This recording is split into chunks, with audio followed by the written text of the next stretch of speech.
If you haven't been eating too healthy during the pandemic, a local doctor has some tips to help break those bad habits. Can't wait to hear them. Dr. Linda Shiue is with Kaiser Permanente San Francisco. Good to talk to you today. So let's just start with what kinds of unhealthy eating habits have some of us, including me, picked up over the past year? I think most people picked up some eating habits that were not normal for them.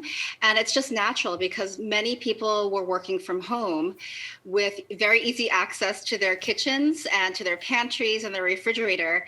And if it's there, we'll eat it. In particular, the added stress of the pandemic and all the changes that we all had to adapt to really led people to comfort eat. And comfort eating in general is not always the healthiest for people.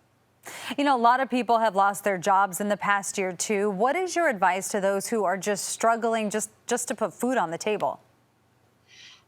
So I'm on the board of the San Francisco Marin Food Bank. And so it's definitely part of my mission to recognize that hunger is a problem for so many of us.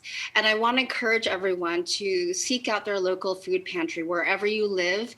The pantries here in the Bay Area are really great about having a lot of fresh food, including fresh produce. So it's not just that you'll get any old food, you're going to get healthy food that's going to improve your health. So I think that's the number one thing, is to look for resources.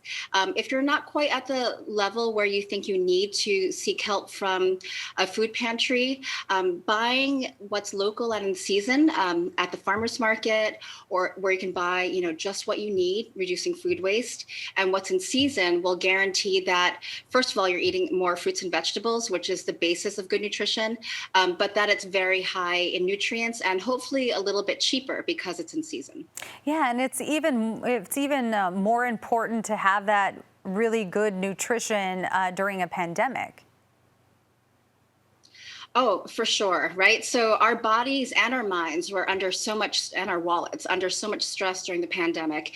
And this leads to an increased risk for health problems, both short term, i.e. getting an infection like COVID, and in the long term, with our risk for chronic diseases going up if we don't have proper nutrition.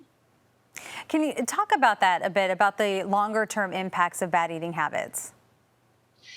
So it's really interesting, and you can look at this both in a positive way and a potential, negative way, that what we eat can actually change our gut microbiome. A lot of people have been hearing about this recently. And what that means is the bacteria that live in our digestive systems, which affect not just our digestion, but our immune systems as well as all of our health. And so by eating the right things, we can improve the healthy gut that we need to have for a strong immune system and strong health within actually a matter of days or weeks.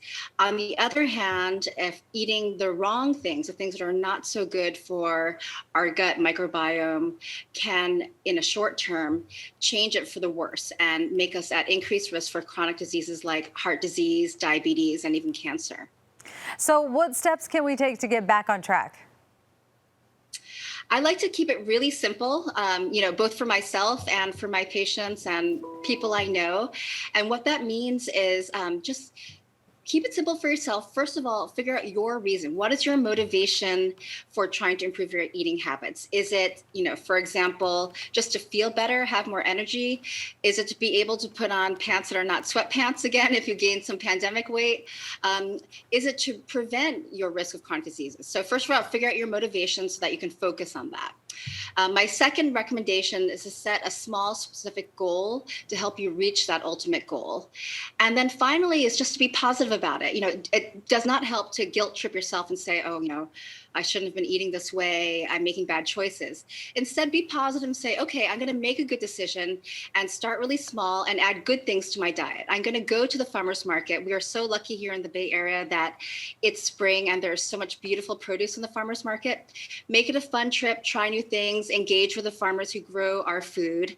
And by adding that good, delicious, and maybe some new stuff to your diet, you won't actually have room for some of the bad stuff, which is basically, processed food, junk food, things like that. Yeah, Oreos. Those are my weakness right there. Finally, tell us about lifestyle medicine. What is it and how can it help us get out of the less positive eating habits? Yeah, so lifestyle medicine is a relatively new form of preventive medicine that is gaining a lot of traction, including at Kaiser Permanente, where I work. And it incorporates not just the healthy eating that I'm talking about, but the other factors of lifestyle that we can control. So we know that our health is based upon really two major categories. One is what we can't change, our genetics, what we were born with. The other part that we can hopefully have some control over are what we choose to do. So one is eating, another is exercise and fitness. And that doesn't mean necessarily, running a marathon. It means moving actively for 30 minutes a day. Just that much is going to help you. Another point is to sleep more. That's my weakness. Ideally, 8 hours is what most of us should be aiming for. And I know that I don't reach that goal. So that's what I'm always working to improve upon. Stress reduction is another thing. We can't control that there is stress, but we can hopefully work on ways to affect how we respond to that. That can be through meditation, mindfulness, whatever it is. Exercise can be a way to minimize your response to stress. And then, of course, avoiding substances like alcohol and drugs. And then finally, another key factor is having community and relationships. That's a really difficult thing during the pandemic. And hopefully people will find ways, whether it's virtual, like the way we're doing this newscast, or hopefully as more and more people getting vaccinated in person. Those connections are really important for our health. All good tips and all good information. Dr. Linda Shiue, thanks so much. Thank you so much. Great talking to you.